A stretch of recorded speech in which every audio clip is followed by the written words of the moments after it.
week to send the nomination to the Supreme Court of Judge Brett Kavanaugh to the Senate floor. But will a letter accusing Kavanaugh of sexual misconduct in high school derail his confirmation? Joining us now from Louisiana, Senator John Kennedy, a Republican member of the Judiciary Committee. We should note we invited all 10 committee Democrats to join us today. None of them accepted. But we're happy to have you, Senator Kennedy. What do you make of this allegation against Kavanaugh back when he was a teenager? Do you think it'll do anything to derail his nomination, his confirmation? I'm fairly confident that our founding fathers did not intend the process to work this way. So far, it's pretty much been an intergalactic freak show. Senator Grassley, our chairman, did the best he could at the hearing. Senators kept interrupting him. They ignored the rules. We had over 240 protesters who stood up screaming. The only thing missing, I think, was the genitalia-shaped headgear. There were wild accusations about Kavanaugh, that he's evil, he hates women, he hates children, he hates little warm puppies. And now we have this recent allegation by Senator Feinstein. I mean, here's what we know. She's produced a letter. It's a secret letter, and we're not entitled to see it or know who wrote it. It supposedly was put together with the help of Stanford Law School. The lady in the letter says that 35 years ago, when she was a teenager and Judge Kavanaugh was a teenager, he allegedly made sexual advances against her at a party. Now, Kavanaugh denies it. The only other person in the room denies it. Senator Feinstein's had the letter since July. For 3 months. She said nothing. Nothing. Zero. Nada. Zilch. She didn't say anything in the confirmation hearing. She didn't say anything in our confidential session with Judge Kavanaugh when the senators and the nominee met privately. And now, after it's all over, she produces the letter. I think, Chris, in my opinion, most Americans are looking at this, most mainstream Americans, and they're thinking that Congress has hit rock bottom and started to dig. And I have been embarrassed by the whole process. And frankly, I'm no disrespect to Senator Feinstein or to Stanford Law School, but I'm a little bit offended. I sit on Judiciary Committee. They've had this stuff for 3 months. If they were serious about it, they should have told us about it. Okay, so that was a full answer. Do you think that your committee will approve the Kavanaugh nomination and send it to the floor on this week as scheduled? Yes, I think the vote will be 11-10. That's a straight party line vote. Straight party line vote. I think the nomination will come to the floor. That'll be up to Senator McConnell. I think every Republican will vote for Judge Kavanaugh. I think at least 2 and probably more Democrats will. You may disagree with Judge Kavanaugh's political or judicial, rather, philosophy. I don't. Kavanaugh believes that the role of a judge is to interpret the law, not make the law, and I agree with that. No fair-minded American can believe that he's not qualified. He went to Yale Law School. He didn't get his law degree from Costco. He has a total command of Supreme Court precedent. I think he's a legal rock star. Now, this new allegation, I don't know what our Democratic friends expect us to do. What do they want us to do? We got a letter, but it's secret. We don't know who wrote it. All we know is that a female wrote it from California, and Stanford Law School helped her write it. And we can't see who are going to cross-examine? Senator Feinstein? I mean, give me a break. I want to ask you, as I think folks already recognize, if they didn't know you already, you're colorful. And one of the things that you say is that this hearing showed that crazy never takes a vacation in Congress. I want to ask you about 2 Democratic senators and what they did in the hearings. First of all, Cory Booker, who said he was defying the rules and releasing confidential emails. Here he is. I will say that I did willingly violate the chair's rule on the committee confidential process. I take full responsibility for violating that, sir. But, of course, as we all know now, it turns out that the committee had already released those confidential emails before Cory Booker made such a big show about releasing them. And then there was Democratic Senator Kamala Harris, who sounded like she had a bombshell. Here she is. Have you discussed Mueller or his investigation with anyone at Kasowitz, Benson, and Torres, the law firm founded by Mark Kasowitz, President Trump's personal lawyer? Be sure about your answer, sir. But as alarming as that sounded, Senator Harris never produced any evidence that, in fact, Kavanaugh had talked to anyone at the law firm about Robert Mueller. What do you think was going on with the Democrats in this hearing? Well, I'm not going to impugn the motives of Senator Harris or Senator Booker. In fact, I was presiding for Senator Grassley when Senator Booker first started his cross-examination of the judge with a document that was supposed to be confidential. And I was asked to cut him off. I said, no, I'm not going to cut him off. Let's let it rip. Let it rip. Let it all come out. But here's the bottom line. Both Cory and Senator Harris, they want an activist liberal judge. They want a judge who will rewrite the Constitution every other Thursday to advance political agendas that they can't get by the voters in a representative democracy through Congress. Now, I don't. I think that judges are supposed to call the balls and the strikes. They're supposed to say what the law is, not what the law ought to be. We just disagree. Now, that's why God made Congress. Let's go vote. Here's where we are. Let's go vote. We've done everything we can do. I know we've got the last-minute secret allegation, but there's nothing we can do about that. Kavanaugh's been through 6, not 4, not 5, 6 FBI background checks. None of the stuff has ever come up before. Senator? Let's go vote. Senator, I got about a minute left, so I'm going to ask you, I'm going to invoke cloture here. I want to switch subjects with you and ask you about Paul Manafort's decision to take a plea deal and agree to cooperate with the special counsel. Your thoughts on how big a deal this conceivably could be? All of this is just speculation. I can speculate as well as anybody else, but none of us know, Chris. Here's what I do know. I do know that Russia tried to interfere in our election in 2016. They've only been doing it for 50 years. And other countries probably did and are trying to do it right now for the midterms. That's number one. Number two, I don't think that Mr. Mueller should be fired. I think we ought to let him finish his investigation. I wish he would hurry. He needs to get to the bottom of this, but do it quickly. Right. Number three, I want him to report to the American people, give them the facts. The American people are smart enough to figure it out, and then let's get back to the business of trying to fix this country. Senator Kennedy, thank you. Thanks for your time, and of course we'll follow this week's vote by the Judiciary Committee. Thank you, sir. Thank you, Chris. After the buzzer hit on Kavanaugh and an attempted character assassination. This looks like a cheap last-minute trick by Democrats, whether you're for Kavanaugh or not. I think it's just very hard for everyone watching this unfold to know what to do with this allegation, which is obviously extremely grave and serious. But, the identity of the woman is being hidden, understandably. Kavanaugh said flatly in a statement, I categorically and unequivocally deny this allegation. I did not do this back in high school or at any time.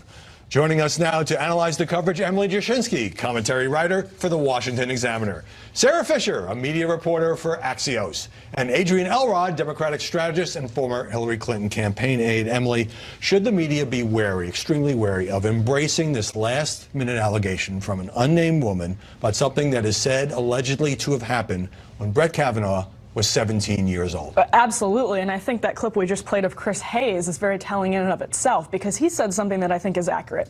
we don't know what we're supposed to do with this, right? This is decades old. It's one allegation. It's anonymous. And this person is not going to come out and stand behind it. And so we can't vet it. We still haven't seen the letter. The public still hasn't seen this letter that Dianne Feinstein has. And so we don't know why it took her months. We don't know for this to come forward. We don't know much about this at all. Even some liberal commentators like Chris Hayes at MSNBC reacting cautiously. Sarah, when Ronan Farrow, who of course is the guy who exposed the misconduct of Harvey Weinstein, who exposed the misconduct of Les Moonves and others, reports this in New Yorker, did it provide cover for the rest of the media to say, okay, it's safe to now jump on this story? Well, one of the things to consider is now that Ronan Farrow has developed a reputation for doing this type of reporting, you can imagine more and more people are going to come to him with his stories. And in that sense, he almost becomes an assignment editor. It's up to him to determine what meets the public's eye. He's kind of a gatekeeper, you're saying. That's right. And if Ronan Farrow's going to come out and say, look, I've seen, some reporting on this, I want to go out with it.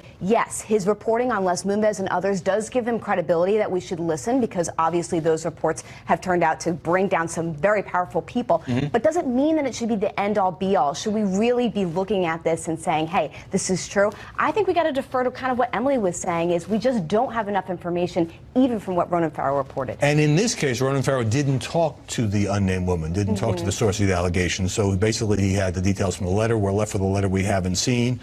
And even, HBO's ultra-liberal Bill Maher says it makes us look bad. I think us, he means Democrats or the liberal side.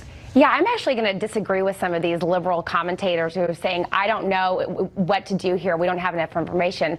I think that considering this is a lifetime appointment to the highest court in the land, the media scrutiny is not as much as it should be. I mean, we should be delaying this nomination until we get more information that comes out. The Me Too era has changed everything.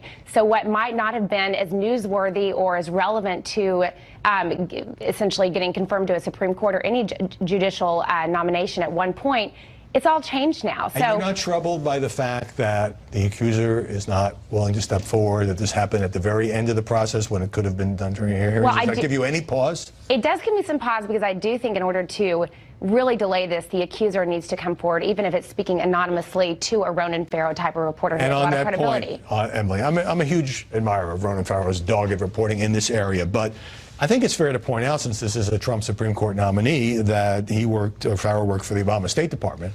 And beyond that, unlike with Anita Hill's harassment allegation against Clarence Thomas, which also came after the hearings had finished, she at least was willing eventually to come forward and testify and be cross-examined. And so far in the case of this unnamed accuser, no. And we don't know how much this allegation has been vetted. We don't know what Dianne Feinstein has done with this. We don't know what Democrats have done with this. We don't know to what extent she has been pressed into answering for this. And I think it's very fair. Ronan Farrow, whose reporting has been fantastic, is in kind of a tricky position here, because now he did an interview with NPR where he's pressed into answering process questions about Democrats in the Senate when he was technically in the Democratic administration. And Sarah, much of the media criticism on the right has focused on Senator Feinstein and why the fact that she first received this letter in July but didn't say anything about it until now, just making it public after the hearing. She didn't ask Kavanaugh about it. And the San Francisco Chronicle, on its liberal editorial page, says today that what Dianne Feinstein did is unfair all around, unfair to Kavanaugh, unfair to the accuser,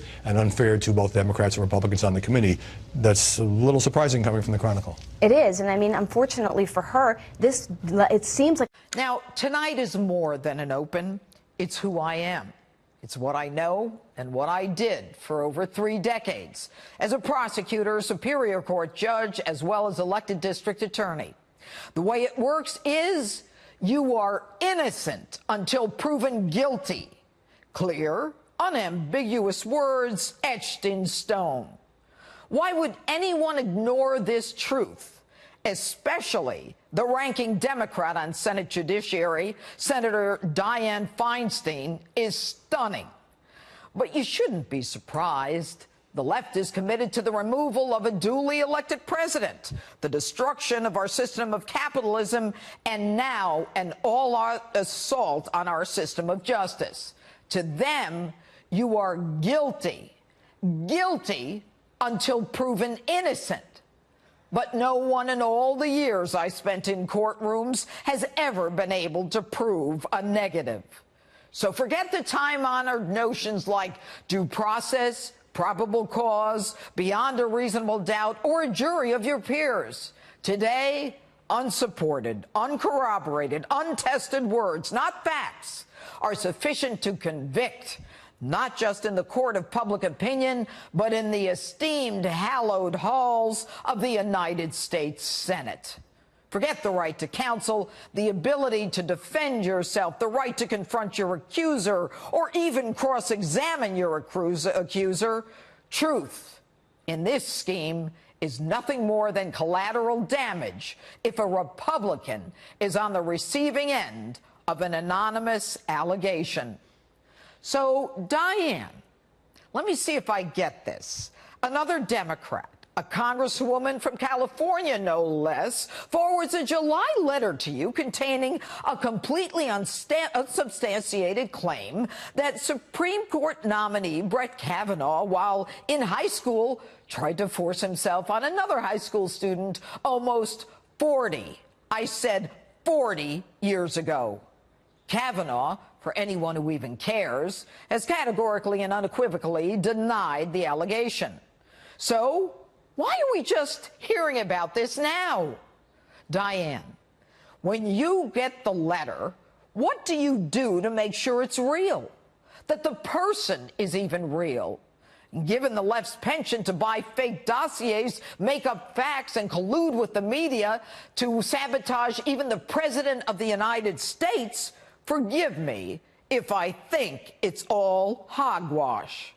Okay, you say, quote, the individual strongly requested confidentiality, declined to come forward or press the matter further, and I have honored that decision.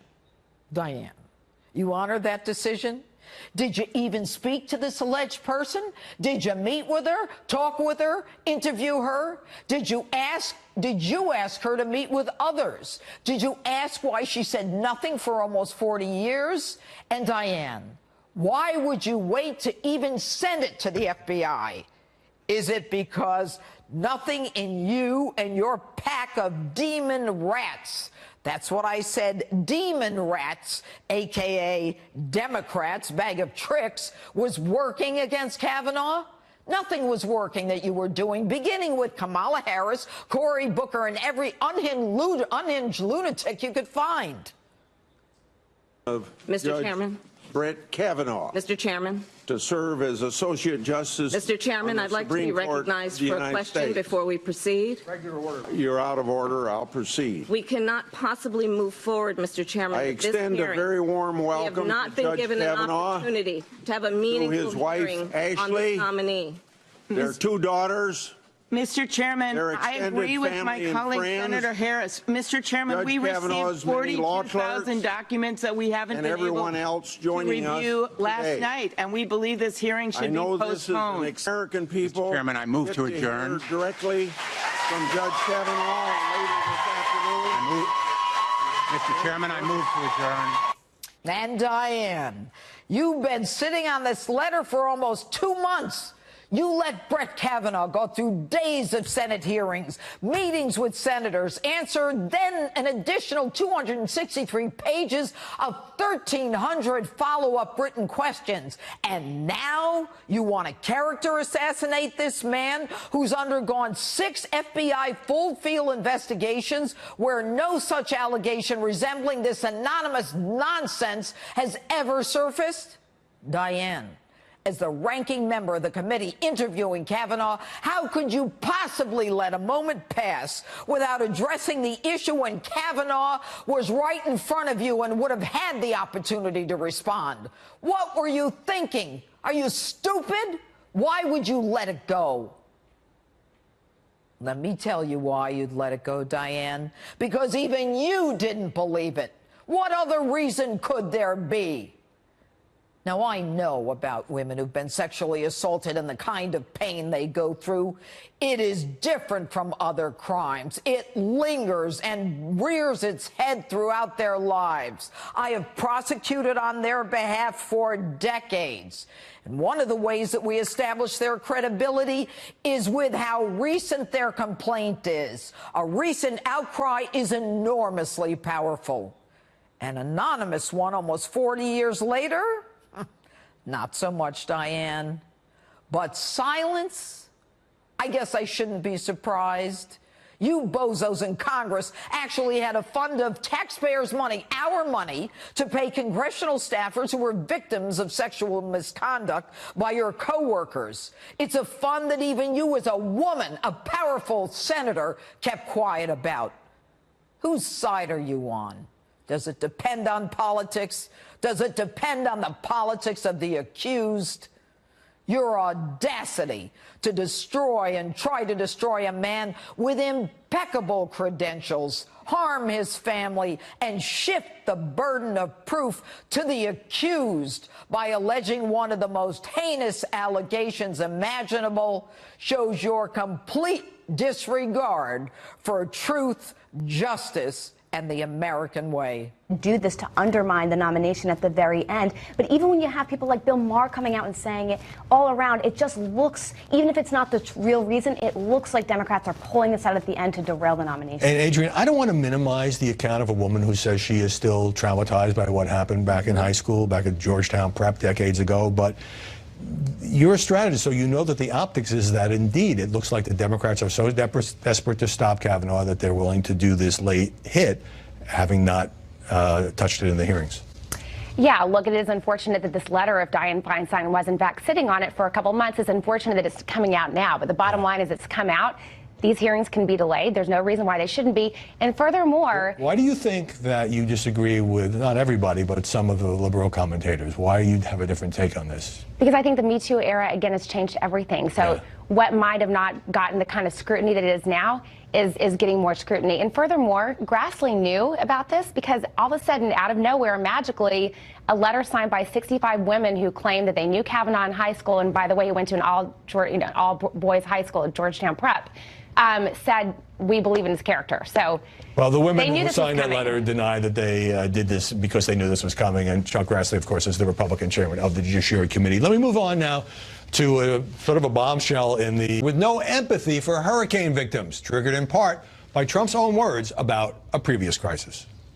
And the problem with Puerto Rico is their electric grid and their electric generating plant was dead before the storms ever hit. I think that Puerto Rico was an incredible, unsung success. President ratcheted up the controversy when he tweeted 3,000 people did not die in the two hurricanes that hit Puerto Rico. When I left the island after the storm had hit, they had anywhere from 6 to 18 deaths. As time went by, it did not go up by much. Then, a long time later, they started to report really large numbers like 3,000. This was done by the Democrats in order to make me look as bad as possible.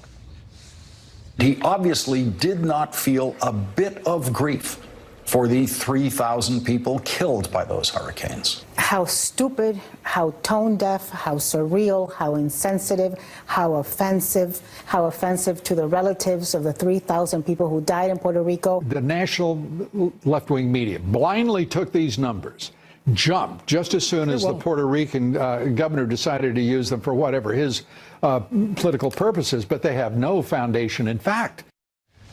The media absolutely hammered the president and Emily for challenging the estimate and saying this is all, not Lou Dobbs, obviously, and saying this was all cooked up by the Democrats. What's your take? Yeah, so the president's frustration, I think, is understandable because there are factors that were outside of his control, perhaps, when this happened, and there's an eagerness on the left and in the media to depict him as heartless. I mean, the paper towel video from last year where he was throwing paper towels into the crowd. That's been revived. Right, and that in and of itself is a perfect example of, there's nothing that's not compassionate about doing that. He was just doing it, but his reaction, well, his frustration is understandable. His reaction is not understandable at all. And it kind of disgusts me as an American to look at this. This is not political. These are the deaths of people. This is not Republicans versus Democrats on the Hill. This is serious. These are people's lives. And to push a conspiracy theory with no substantiation or basis from the platform of the President of the United States, I just think is disgusting. I was really disappointed to see it. Now, there is an argument to be made, Sarah, that this isn't a body count. It's a George Washington University study, which, by the way, accepted by the Puerto Rican government, that calculated how many more people died in a period after the hurricane than in a comparable period before the storm. But President Trump didn't initially make that case. A couple days later, he came back and cited the GW study. And I think that's one of the things that triggered a lot of the harsh reaction.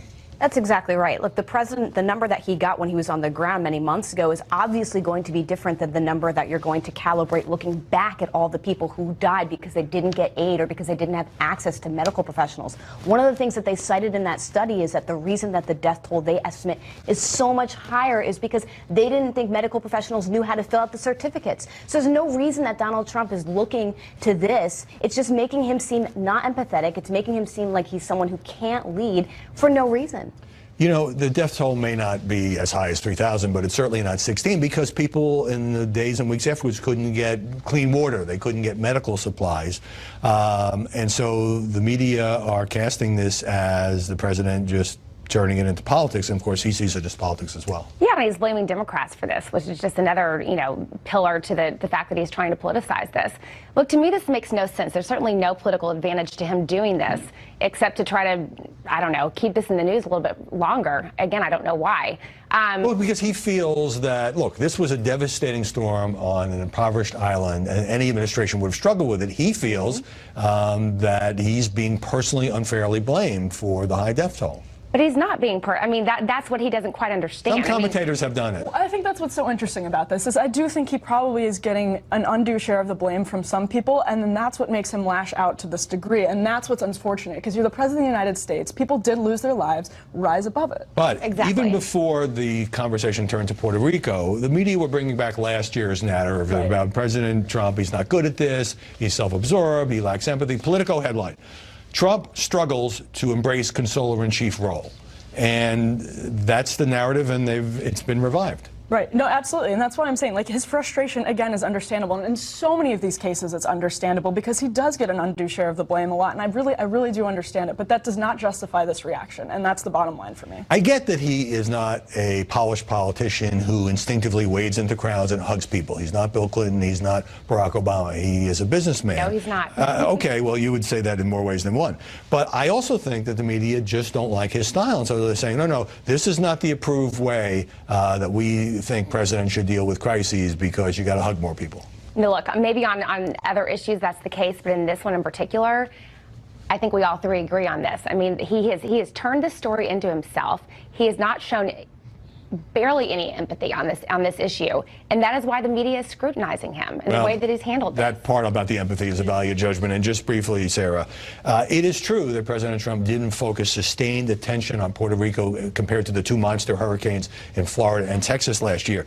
But the media also gave it a fraction of the coverage until it became a Trump story. Why didn't Trump do more? Puerto Rico was just not in the forefront of media coverage the way the others have been. It absolutely isn't. And I think a part of that, which is why Puerto Rico is lobbying so hard to get representation in Congress, is just because Puerto Rico, quite frankly, is a territory. It's not a state. We're not viewing it as being it's equal to the rest of the domestic states. But these are Americans. These are Americans, but you're right. The media didn't cover this hurricane the same way that they covered the ones that were making landfall and the mainland. And so it's not just the president that necessarily took some time to acknowledge this hurricane. Although, quite frankly, now that it's happened after many months and we have new numbers, we should all be, the media and the president, taking it pretty seriously. Right. It wasn't even close. Great discussion. Adrian Elrod, Sarah Fisher, Emily Jashinsky, thanks very much for coming by this Sunday. Stay with us. Next up, New York Times. What do you hear about what the New York Times did to Nikki Rush investigation, and that is the Paul Manafort guilty plea? By the way, President tweeting just a short time ago, the illegal Mueller witch hunt continues in search for crimes, and now he's just flatly calling it illegal.